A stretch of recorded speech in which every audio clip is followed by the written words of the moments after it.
For all, और जिसका आज विषय है प्रार्थना लेना नहीं बल्कि प्रार्थना बन जाना है। और इसके बारे में हम आज वचन से मनन करेंगे। लेकिन इससे पहले कि हम लोग वचन में जाएं, आप लोग सब कैसे हैं? और दूसरी बात ये कि हमारा हमारा शेड्यूल इस प्रकार से है पूरे हफ्ते का। मंडे को हम लोग डिसाइपलशिप कोर्स करते हैं रात को 10 बजे, बाइबल प्रेयर फॉर ऑल के पेज पे या फिर चैनल पे, यानी कि इंस्टाग्राम पे या फिर यूट्यूब पे। और ऐसे ही हम लोग ट्यूसडे को हम लोग बाइबल स्टडी करते हैं बच्चों के लिए, किड्स एंड फॉर यूथ, दोनों के लिए बाइबल स्टडी हम सिखाते हैं, प्रचार करते हैं, जिससे कि बच्चे परमेश्वर के वचन को सीख पाएँ। वेडनेसडे को हम लोग जैसे कि आज हम कर रहे हैं प्रेयर फॉर ऑल और प्रचार करते हैं रात को 10 बजे। टाइमिंग सेम है सारे शेड्यूल्स का, संडे छोड़ के। और या तो हम बाइबल प्रेयर फॉर ऑल के पेज पे जाते हैं इंस्टाग्राम पे, या फिर हम यूट्यूब पे आते हैं लाइव। और थर्सडे को हम लोग टेस्ट मनी शेयर करते हैं और प्रचार करते हैं। और फ्राइडे को फास्टिंग प्रेयर करते हैं और प्रचार करते हैं। सैटरडे को हम लोग रेगुलर बाइबल स्टडी करते हैं और प्रचार करते हैं। और संडे को हम लोग सुबह 10 बजे वर्शिप करते हैं, वर्शिप के लिए मिलते हैं। ये था हमारे पूरे हफ्ते का शेड्यूल। और हमने एक व्हाट्सएप ग्रुप बना रखा है प्रेयर के लिए, जिसमें रात को 9 बजे हम लोग जितने भी लोग हैं ग्रुप में व्हाट्सएप वॉइस के थ्रू प्रेयर करते हैं एक दूसरे के लिए। तो अगर आप जुड़ना चाहते हैं तो आप उसमें जुड़ सकते हैं। नंबर है 8595259016। अगर आप दिल्ली से बाहर से हैं तो आपको डायल करना पड़ेगा +91। ये है हमारा व्हाट्सएप प्रेयर ग्रुप का नंबर। और अगर आपकी कोई प्रार्थना है तो आप हमें प्रार्थना भी भेज सकते हैं यूट्यूब व्हाट्सएप के जरिए। तो ये था हमारा हमारा शेड्यूल एंड व्हाट्सएप ग्रुप का नंबर। और हमारा जो मिशन है जिसके लिए हम लोग प्रेयर कर रहे हैं वो ये है कि परमेश्वर के वचन को हर एक कान तक पहुंचाना है और परमेश्वर के प्रेम को हर एक घर तक ले जाना है। ये हमारा मिशन है जिसके लिए हम दुआ भी कर रहे हैं और हमें आप सबके सपोर्ट की भी आवश्यकता है। और अभी हम लोग ऑनलाइन जुड़ रहे हैं। और अगर परमेश्वर चाहेंगे तो हम लोग जल्द ही ऑफलाइन भी जुड़ेंगे वर्शिप के लिए। अभी हमारे पास चर्च नहीं है, हम लोग ऑनलाइन आके ऑनलाइन चर्च में प्रचार करते हैं। लेकिन हम दुआ कर रहे हैं परमेश्वर से कि जल्दी हम अपना चर्च ऑफलाइन खोल पाएँ। तो आप सबसे रिक्वेस्ट है कि आप लोग अगर मुझे सुन रहे हैं, देख रहे हैं, तो प्रार्थना करें हमारे इन मिशंस के लिए, हमारे ग्रुप्स के लिए, हमारे स्पिरिचुअल प्रीचिंग्स के लिए, मेरे लिए, हम सब के लिए। और अगर आप सपोर्ट देना चाहते हैं तो मोस्ट वेलकम, आप मुझे डीएम करें और मैं आपको आगे की बातें बताऊंगा। तो आइए, इससे पहले कि हम लोग वचन में जाएं, आइए हम सब मिलकर प्रार्थना करते हैं और फिर हम वचन में मनन करेंगे। हे पिता परमेश्वर, राजा के राजा, प्रभु यीशु, हम धन्यवाद देते हैं, हम सब मिलकर धन्यवाद देते हैं प्रभु कि आज का दिन आपने हमें दिया कि हम आपके वचन को सीखें, पढ़े, सुने और अपने जीवन में लागू करें। प्रभु जी, होने दे प्रभु कि हम तेरे वचन को आज सीख पाएँ, हमारे ध्यान को, हमारे मन को, हमारे फोकस को अपनी ओर लगाएं, अपने वचन की ओर लगाएं। और हमें शैतान की शक्तियों से, वो सारी बातों से जो हमें आपकी उपस्थिति में आने से रोकती है, आपके वचन को पढ़ने से रोकती है, आपके वीडियो को बनाने से रोकती है, लाइव जाने से रोकती है, पोस्टिंग करने से रोकती है, उन सारी बातों को, शैतान की शक्तियों को हम सबसे दूर करें प्रभु जी। होने दे प्रभु कि आज हम तेरा वचन सीखें और उसको ग्रहण कर पाएँ। हमारे पापों के लिए हमें क्षमा करें, हम सबको शुद्ध करें, पवित्र करें, जिससे कि हम तेरी पवित्रता में आ पाएँ। अपनी उपस्थिति इस सभा में दे प्रभु, इस वचन में दें और सहायता करें। हम सारी बातों को विश्वास के साथ और मेरे मुंह के शब्द आपको ग्रहण योग्य हो, आपके चरणों में रखते हैं, सुने ग्रहण करें प्रभु यीशु नासरी के नाम से, आमीन। तो सबको जय मसीह की, प्रेज द लॉर्ड। तो जैसे कि हम आज सीखने जा रहे हैं कि हम हमेशा जो प्रार्थनाएं करते हैं हम उसमें मांगते ही हैं, है ना। प्रभु मुझे घर दे दो, प्रभु मुझे गाड़ी दे दो, प्रभु मुझे बच्चे दे दो प्रभु, मुझे खाना दे दो प्रभु, मुझे कपड़े दे दो प्रभु, मुझे अच्छी शिक्षा दे दो प्रभु, मुझे बुद्धि दे दो। मतलब हम हर प्रार्थना में मांगते ही हैं, है ना। प्रभु मुझे ये दे दो, प्रभु मुझे वो दे दो। हाँ, तो हमारी जो प्रार्थनाएं होती हैं क्या होती हैं? मांगने वाली प्रार्थनाएं होती हैं। तो उसी पे आज हम बात करेंगे कि प्रार्थना लेना नहीं बल्कि प्रार्थना बन जाना बहुत ज़रूरी है। आमतौर पर हम प्रार्थना को केवल मांगने का जरिया मानते हैं। अगर आप किसी से भी पूछेंगे या बोलेंगे तो वो आपने प्रार्थना की, क्या मांगा आपने? हम पूछते हैं ना ऐसे, आपने क्या मांगा, आपने क्या मांगा। तो हमेशा हम प्रार्थना को मांगने का जरिया समझते हैं और मानते हैं। प्रभु मुझे आशीष दे दो, प्रभु मुझे नौकरी दे दो, प्रभु मुझे चंगाई दे दो, प्रभु मुझे ये दे दो, प्रभु मुझे वो दे दो। तो हम मांगते ही हैं प्रार्थना के द्वारा, है ना। तो क्योंकि प्रभु हमारा चरवाहा है, प्रभु हमारा परमेश्वर है, प्रभु हमारा खुदा है और वो हमें देता भी है। वो हमारी हर ज़रूरत को जानता है, पहचानता है कि हमें किस चीज़ की कब क्या ज़रूरत है। वो पहले से पहले हमें, हमारे बोलने से पहले हमें देता है, लेकिन हम हमेशा मांगते ही हैं। तो उसी पे आज हम बात करेंगे। लेकिन हमें बाइबल क्या दिखाती है, आज हम वो देखेंगे। बाइबल हमें ये सिखाती है कि प्रार्थना केवल मांगना नहीं होता, प्रार्थना केवल मांगना नहीं होता बल्कि मसीह में जीना होता है। प्रार्थना केवल मांगना नहीं होता बल्कि मसीह में जीना होता है। और हम सीखेंगे कि प्रार्थना लेना नहीं, प्रार्थना बन जाना होता है। यानी हमारी ज़िंदगी ही प्रार्थना बन जाए, ये हमारा मोटिव होना चाहिए, ये हमारा हमारा हमारा फोकस होना चाहिए। हमारा जीवन ही प्रार्थना बन जाए। मेरे साथ निकाल लें, अगर आपके पास बाइबल है तो बाइबल निकाल लें, अगर नहीं है तो कोई बात नहीं, आप मुझे सुने। यदि तुम मुझ में, यूहन्ना 15 अध्याय 7 पद में लिखा है, यदि तुम मुझ में बने रहो और मेरे वचन तुम में बने रहें तो तुम जो चाहो वो मांगो, वह तुम्हारे लिए हो जाएगा। अब इसकी जो शिक्षा है वचन की वो ये कहती है, यहाँ बने रहने का जो शब्द है उसका अर्थ है निरंतर जुड़े रहना। जैसे एक पेड़ से डाली जुड़ी रहती है तब तक वो हरी भरी रहती है, और अगर वो डाली टूट जाए तो वो सूख जाती है, ना उसमें कोई फल आता है ना कोई उसमें पत्ता आता है। तो इसीलिए यहाँ पे लिखा है, अगर तुम यहाँ बने रहने का शब्द का अर्थ है निरंतर जुड़े रहना प्रार्थना के द्वारा। प्रार्थना का रहस्य मांगने में नहीं है, ध्यान दीजिएगा, प्रार्थना का रहस्य मांगने में नहीं है बल्कि मसीह में बने रहने में है। जब हम उसमें बने रहते हैं तो वो हमारे मन की इच्छाएं बदल देता है और हमारी मन की इच्छाएं बदल जाती हैं और परमेश्वर की इच्छा से मेल खाने लगती है जब हम प्रभु यीशु मसीह की प्रार्थनाओं में और प्रभु में बने रहते हैं। जैसे एक बेल होती है ना, बेल समझते हैं आप? जैसे हम मनी प्लांट की बेल बोलते हैं और भी किसी चीज़ की बेल होती है। हाँ, तो जैसे एक बेल की शाखा को अगर जड़ से काट दिया जाए तो वह कुछ समय तो हरी दिखती है पर जल्द ही सूख जाती है। शाखा का जीवन फल में नहीं है बल्कि जड़ में है।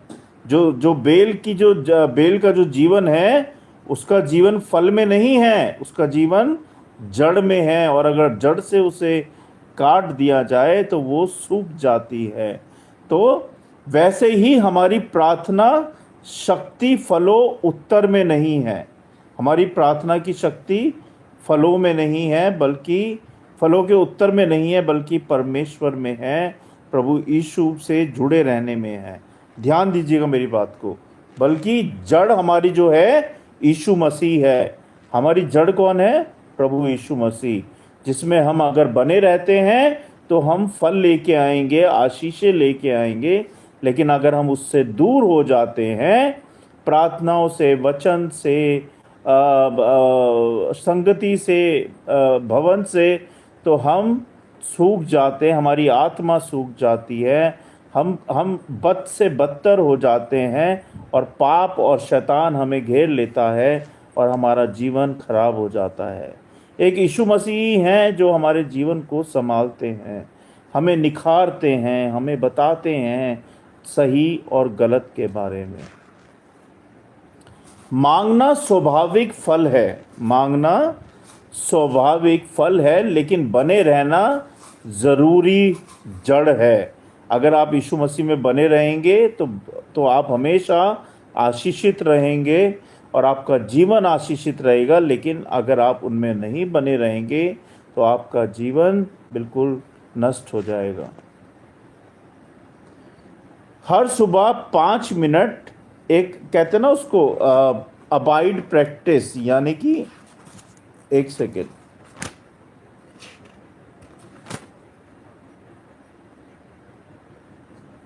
हाँ, हर सुबह 5 मिनट प्रार्थना करें शांत होकर। प्रभु मैं तुझसे जुड़ा रहना चाहता हूँ। क्या कहेंगे आप प्रार्थना में? मैं साथ के साथ आपको बताता रहूँगा कि आपको क्या करना है और क्या नहीं करना है।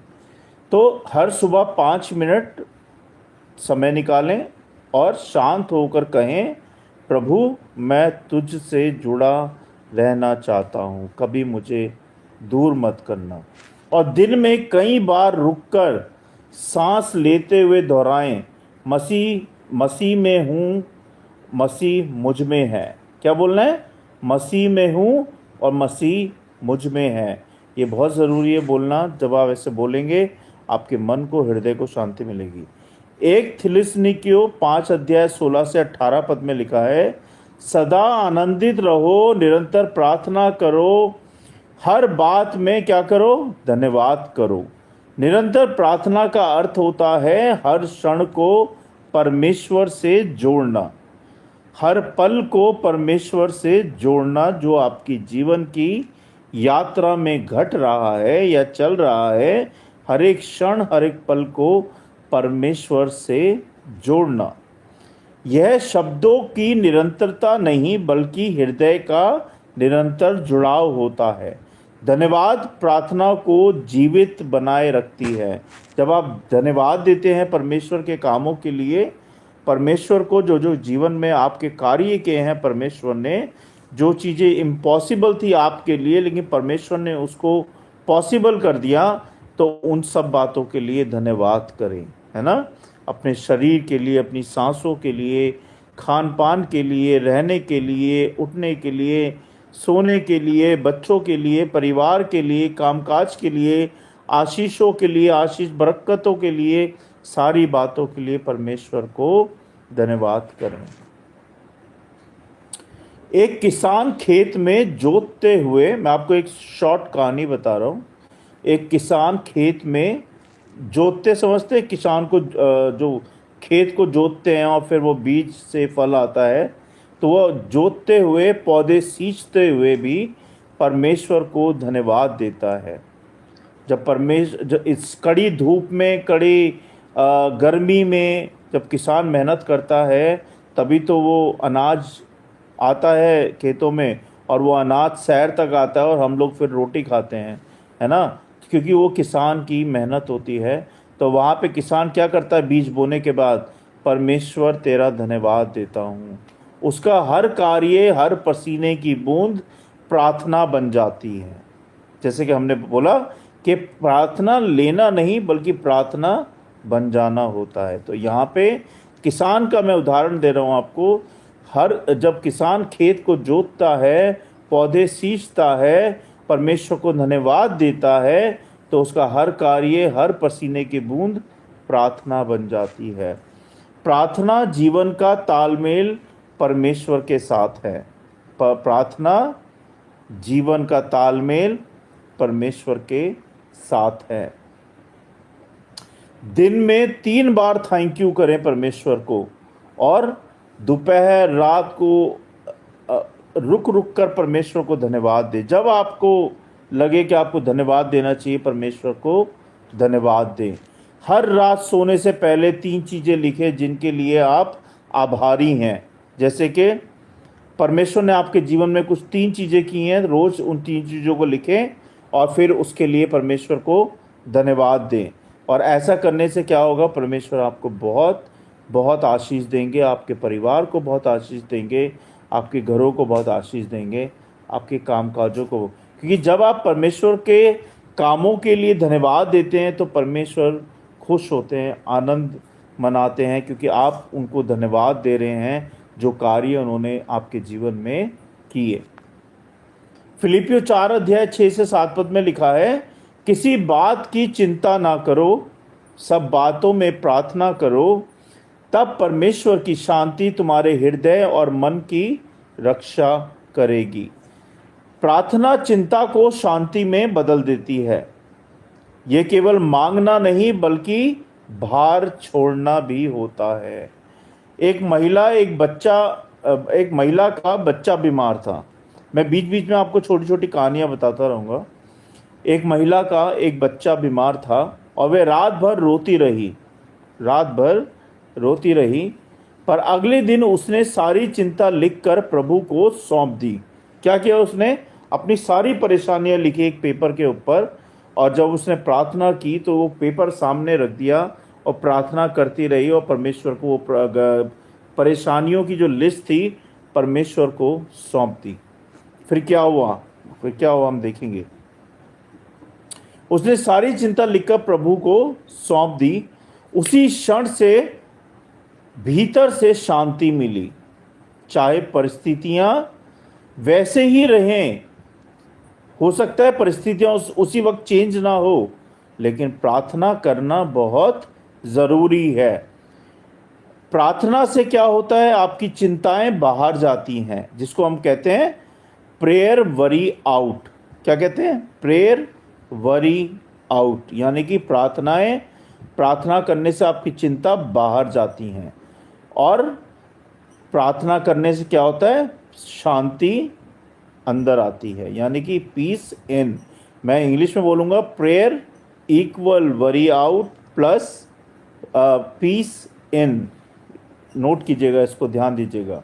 यानी कि प्रार्थना करने से चिंताएं बाहर जाती हैं और प्रार्थना करने से शांति आपके घर में, आपके मन में, आपके हृदय में आती है। अपनी चिंताओं को लिखकर परमेश्वर के सामने अर्पित करें। प्रार्थना के बाद बार बार उसी बात को पकड़े नहीं रहें, क्योंकि जिस चीज़ के लिए आपने प्रार्थना कर दी उसको परमेश्वर पर छोड़ दो, और परमेश्वर अपने आप उन बातों को अपने तरीके से ठीक करेंगे। उन बातों को रिपीट मत करो, बार बार बोलो मत, है ना। एक बार उस बात के लिए प्रार्थना की और उसको परमेश्वर के ऊपर छोड़ दो। जब आपको समझ नहीं आता है, आप कोई निर्णय नहीं ले पा रहे हो, तो उसको परमेश्वर के हाथों में सौंप दो। परमेश्वर अपने आप उसके लिए रास्ता निकालेंगे। रोमियो 12 अध्याय 1 में लिखा है, प्रियो, अपने शरीर को जीवित बलिदान करके परमेश्वर को अर्पण करो।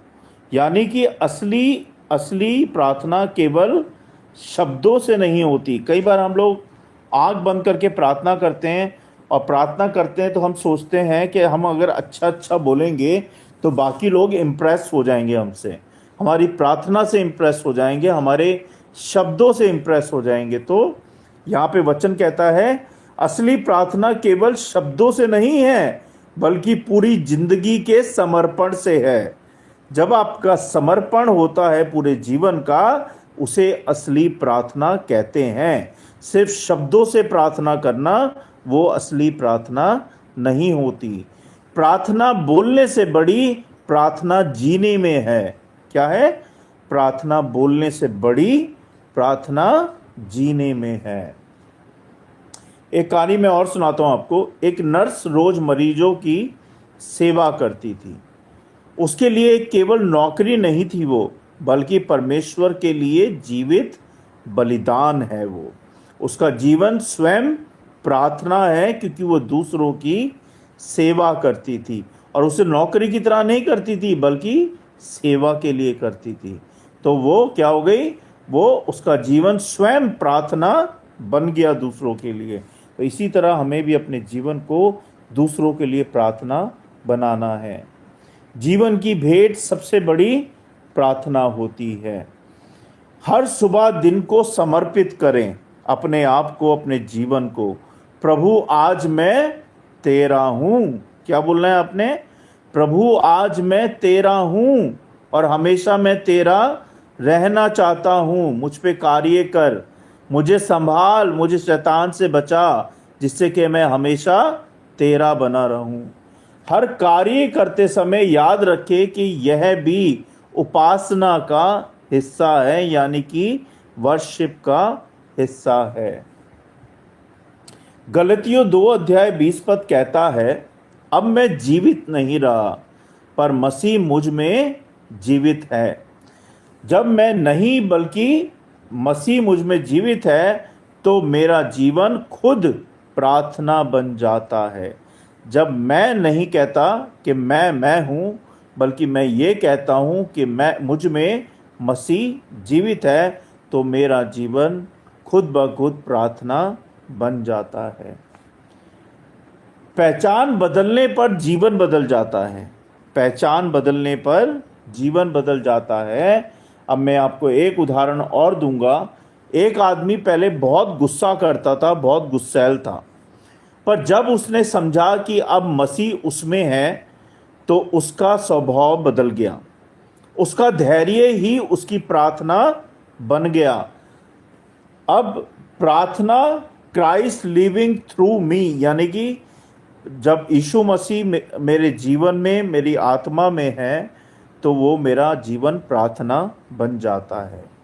रोज अफर्म करें, अब मैं नहीं, मसीह मुझ में है। यानी कि रोज कंफर्म करें अपने आप को प्रभु में कि अब मैं नहीं हूँ, अब मसीह मुझ में है। तो आपका जीवन देखिए बहुत आशीषित होगा और बहुत बदल जाएगा। चुनौती में रुककर खुद से पूछें, जो भी कठिनाइयाँ, परेशानियाँ, दुख, चिंताएं हैं आपकी, उन सब में रुककर खुद से पूछो आप अपने आप से, क्या यह मसीह का उत्तर है? इसका मतलब क्या हुआ? मत्ती 6:6 में, अपने कमरे में जाकर गुप्त में प्रार्थना करो। प्रार्थना का असली सामर्थ्य गुप्त स्थान में बनता है।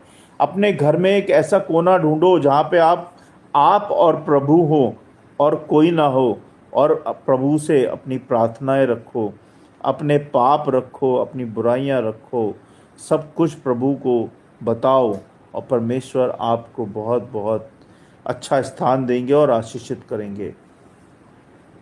बिना निजी प्रार्थना के, बिना पर्सनल प्रार्थना के सार्वजनिक सेवा खोखली हो जाती है। जब तक आप 1-to-1 अकेले परमेश्वर से बात नहीं करते, प्रार्थना नहीं करते ना, तो जब आप सेवा के लिए निकलते हैं तो वो सेवा खोखली हो जाती है, उसमें जान नहीं होती, उसमें आशीषें नहीं होती। इसलिए जब भी आप किसी सेवा के लिए निकल रहे हैं, प्रार्थना के लिए निकल रहे हैं, तो आपको सबसे पहले 1-to-1 परमेश्वर से भेंट करनी है, प्रार्थना करनी है। तभी आप जो आप सार्वजनिक प्रार्थना करने वाले हो या सेवा करने वाले हो, उसमें आपको परमेश्वर की सहायता मिलेगी। एक प्रचारक का संदेश शक्तिशाली था, क्योंकि वह हर सुबह गुप्त में प्रार्थना में 2-2 घंटे बिताता था। निजी प्रार्थना सार्वजनिक सामर्थ्य है। जब आप पर्सनल प्रार्थना करते हो अकेले में बैठ के, तो परमेश्वर आपको अपनी सामर्थ्य से, अपने अनुग्रह से, अपनी आशीषों से भर देते हैं। और फिर आप प्रचार जब करने को जाते हो, तो प्रचार आपका बड़ा मजबूत और पावरफुल होता है। हर दिन कम से कम 10 मिनट का सीक्रेट प्लेस समय पर बनाएं और वहाँ पे प्रार्थना करें और परमेश्वर से बात करें। एक जगह तय करें जहाँ केवल आप और परमेश्वर हो। क्या करें? एक जगह तय करें और केवल आप और परमेश्वर हो। इफिसियों 6:18 में लिखा है, प्रियो, हर समय आत्मा में प्रार्थना करते रहो। यानी कि प्रार्थना आत्मिक युद्ध है, आत्मिक युद्ध का कवच है। अगर आप प्रार्थना नहीं करोगे तो शैतान आपको घेर लेगा, और शैतान आपको घेर लेगा तो आप आत्मिक युद्ध नहीं लड़ पाओगे, क्योंकि आपकी आत्मा कमज़ोर है। आप कमज़ोर हो। आप शैतान का सामना नहीं कर पाओगे जब तक कि आप प्रार्थना में बने नहीं रहोगे, वचन में बने नहीं रहोगे, प्रभु यीशु में बने नहीं रहोगे।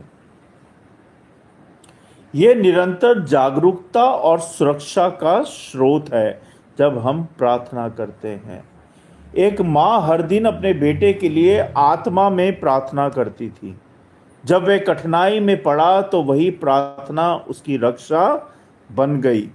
प्रार्थना माँ रोज करती थी, लेकिन जैसे ही उस पर कोई अड़चन आई, वो प्रार्थना क्या हो गई? रक्षा का कवच बन गई उसके लिए।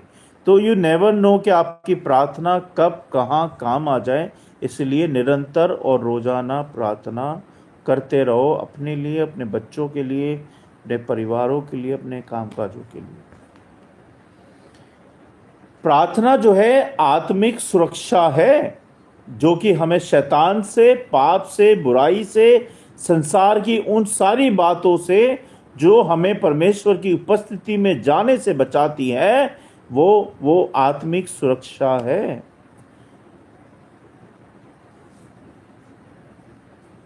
हफ्ते में एक बार प्रेयर वॉक करें। अब प्रेयर वॉक का मतलब मैं आपको बताता हूं क्या होता है। और अपने इलाके के लिए भी, अपने एरिया के लिए भी, अपने पड़ोसियों के लिए भी प्रार्थना जरूर करें। प्रेयर वॉक का मतलब होता है जब आप चल रहे हैं और आपकी आंखें खुली हैं, लेकिन आपकी आत्मा अंदर से प्रेयर कर रही है। तो जब आप चलते चलते प्रार्थना करते हैं तो प्रेयर वॉक बन जाती है वो। और जब आप प्रेयर वॉक करते हैं तो आपको बहुत आशीषें मिलती है, आपकी आत्मा को शांति मिलती है, आपके शरीर को शांति मिलती है, आपके दिमाग को शांति मिलती है। तो हमने क्या सीखा? प्रार्थना लेना ही नहीं, प्रार्थना बन जाना होता है। जब हम मसीह में रहते हैं, धन्यवाद करते हैं, चिंता छोड़ते हैं, जीवन अर्पित करते हैं और आत्मा में चलते हैं, तब हम चलते फिरते प्रार्थना बन जाते हैं। इस तरह से हम प्रार्थना बन जाते हैं। आज निर्णय लें आप अपने जीवन के लिए। मैं केवल प्रार्थना में मांगने वाला नहीं, बल्कि प्रार्थना जीने वाला बनूंगा। ये निर्णय लें आप और मैं। हम आज ये निर्णय लेंगे कि हम प्रार्थना में मांगने वाले नहीं, बल्कि प्रार्थना में जीने वाला बनूंगा।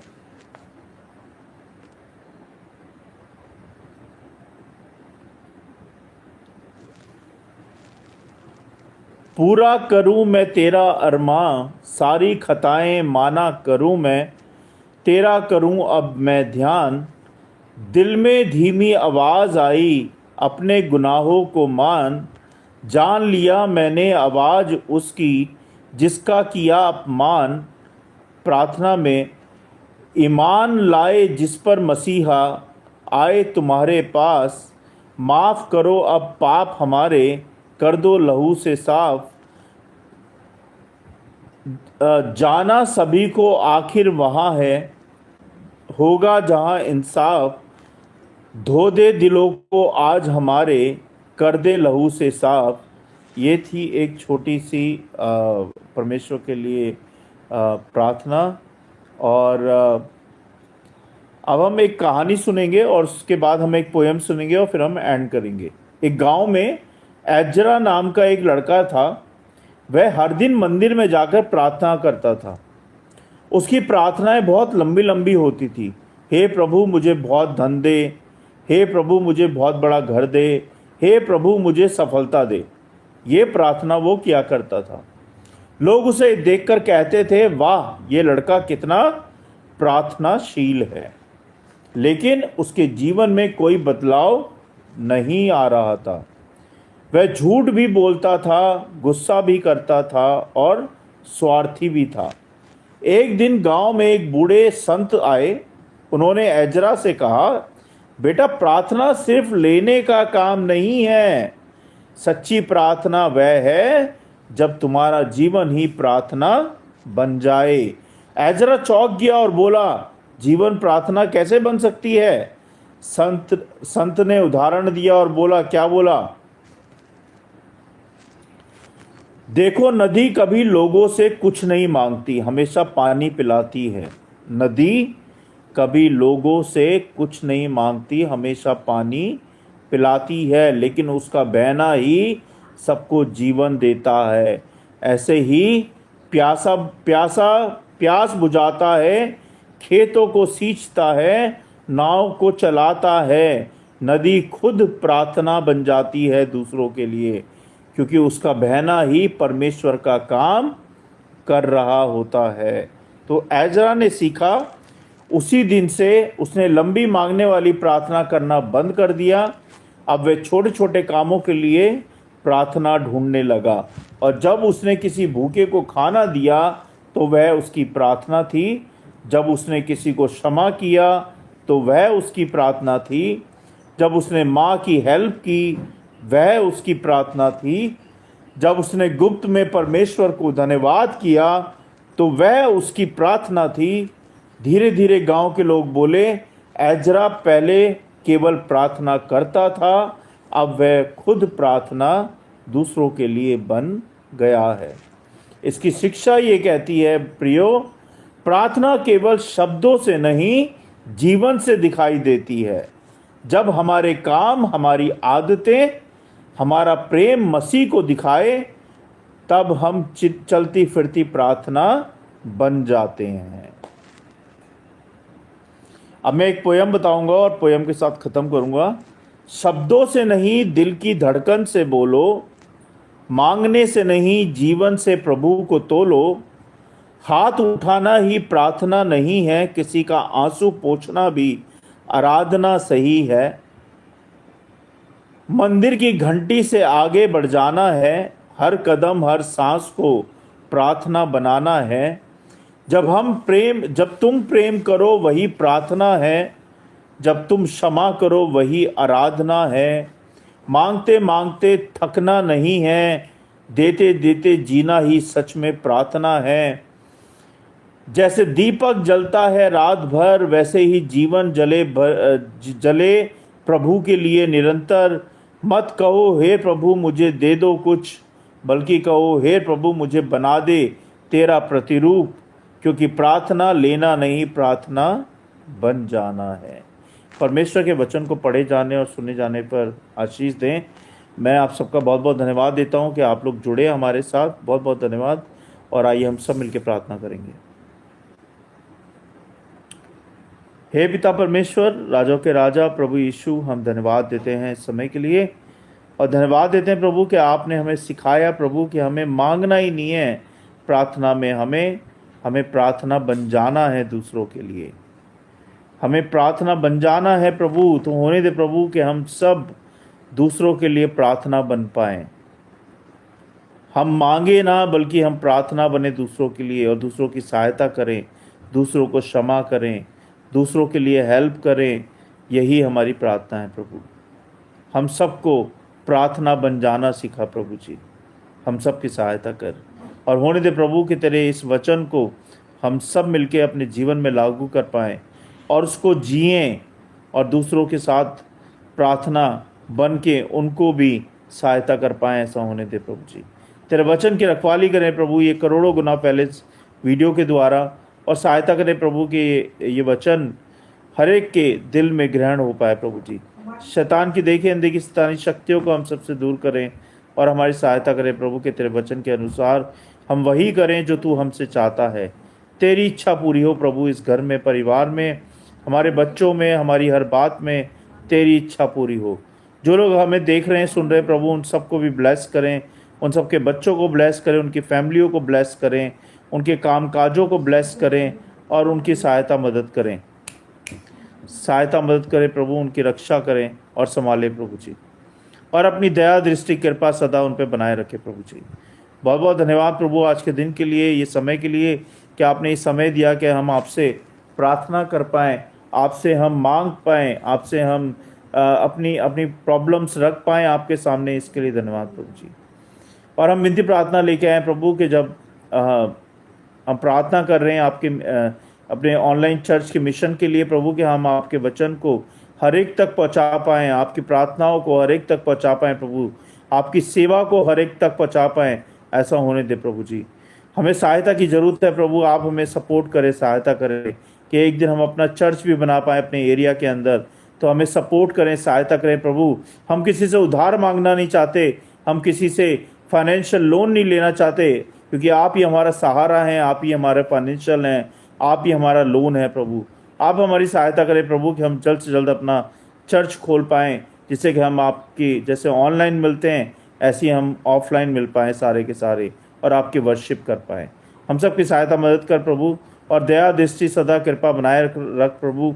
जैसे आज तक संभाला है प्रभु, आगे भी संभाल और हमारी सहायता कर। हमारे पापों के लिए हमें क्षमा कर प्रभु और सहायता कर। धन्यवाद प्रभु मेरे चैनल्स के लिए, धन्यवाद मेरे इंस्टाग्राम के पेजेस के लिए, धन्यवाद इन स्पिरिचुअल वीडियोस के लिए, धन्यवाद हर एक जन के लिए, हमारे प्रेयर ग्रुप के लिए, धन्यवाद हर एक आशीष के लिए, और अभी तक हमें संभालने के लिए बहुत बहुत धन्यवाद प्रभु जी। और हम विनती प्रार्थना लेके आए प्रभु बहुत लोगों के लिए जिन्होंने अपनी प्रार्थनाएं आपके सामने रखी है, और हम उनके लिए प्रार्थना आपके चरणों में लेके आते हैं प्रभु जी। प्रार्थना इस प्रकार है,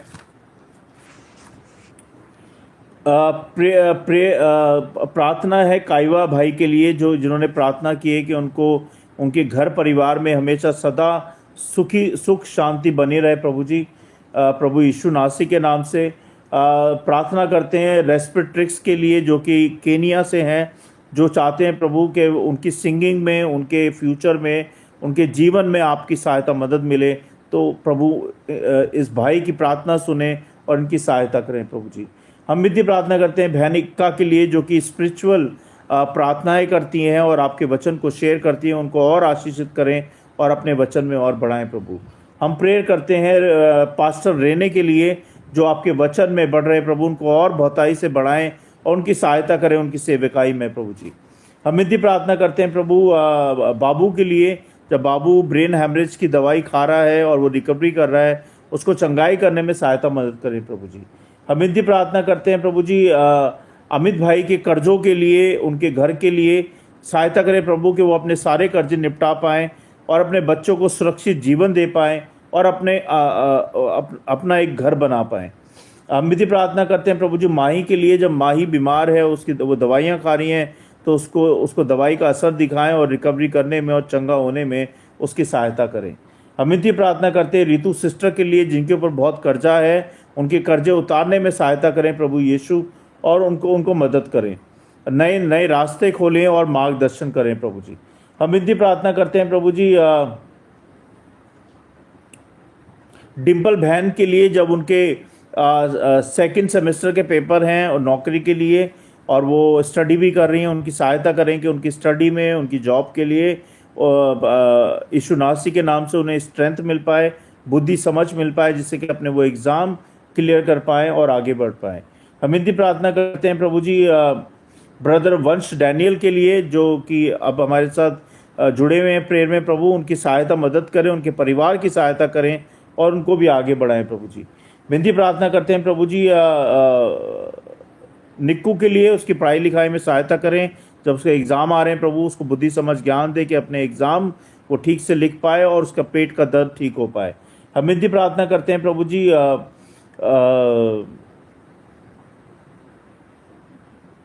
रॉड्रिगो की वाइफ के लिए जो कि प्रेग्नेंट हैं, वो किसी भी टाइम डिलीवरी कर सकती हैं, उनकी सहायता करें कि वो सुरक्षित बच्चों को डिलीवरी दे पाएँ और ख़ुद भी सुरक्षित रह पाएँ। हम विनती प्रार्थना करते हैं ब्रदर लॉसन के लिए जो कि सिंगिंग भी करते हैं और अपने परिवार को भी संभालते हैं, तो उनके घर से हर एक कमी घटी को दूर करें प्रभु जी और सहायता करें। हम प्रार्थना करते हैं प्रभु करण के लिए, करण जब स्टडी कर रहा है अपने परिवार के लिए दुख मनाता है कि उसकी स्टडी करने के तक के लिए उसके पास पैसे नहीं है, तो सहायता करें प्रभु कि उसके घर में जो भी कमी घटी हो वो यीशु नासी के नाम से दूर हो जाए और उसकी जो भी ज़रूरतें हैं वो पूरी हो पाए यीशु नासी के नाम से, और सहायता मदद करें प्रभु। उसके घर के भंडार हमेशा आपके स्वर्गीय भंडार से भरे रहें और आशीषित रहें प्रभु। हमने जिन लोगों के लिए प्रार्थना की है और जो लोग रह गए हैं प्रभु, उन सबको ब्लेस करें और सबको आशीष दें प्रभु। जो लोग मुझे देख रहे सुन रहे प्रभु, उनके मन में जो भी प्रार्थनाएं हैं उनकी प्रार्थनाओं को पूरा करने में सहायता मदद करें और प्रभु उनकी रक्षा करें, उनको बनाए रखें प्रभु, उनको आशीष बरकत दें। हम धन्यवाद देते हैं प्रभु हर एक बात के लिए, हर एक आशीष के लिए, इस वीडियो सभा के लिए, सारी बातों के लिए, सारी आशीषों के लिए, और अभी तक हम सबको संभालने के लिए। हम विश्वास के साथ सारी विनती प्रार्थना आपके चरणों में रखते हैं। सुने, ग्रहण करें प्रभु यीशु नासरी के नाम से, आमीन।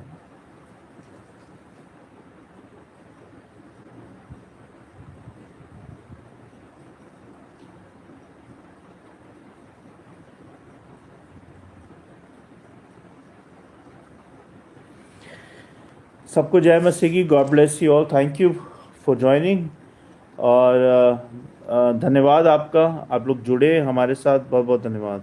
हम लोग कल फिर मिलेंगे इसी समय रात को 10 बजे। कल टेस्ट मनी का दिन है, तो अपनी अपनी टेस्ट मनी शेयर करेंगे।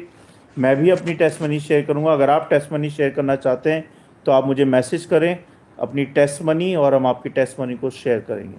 Thank you so much. Thank you. God bless you all. Good night. Thank you.